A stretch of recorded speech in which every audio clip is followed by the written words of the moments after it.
In this video, I'll show you how to create a filter and dashboard in Jira. First, log into Jira and open the project you want to work with. Next, go to Filters in the top navigation and select Advanced Issue Search.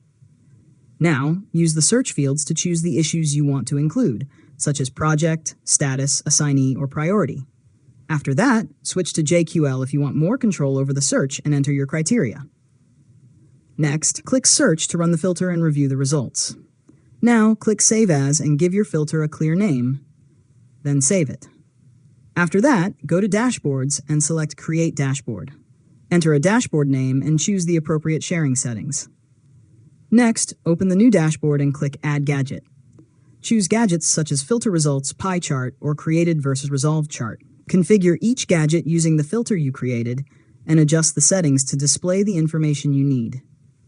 Finally, arrange the gadgets on the dashboard and save your changes. And that's it.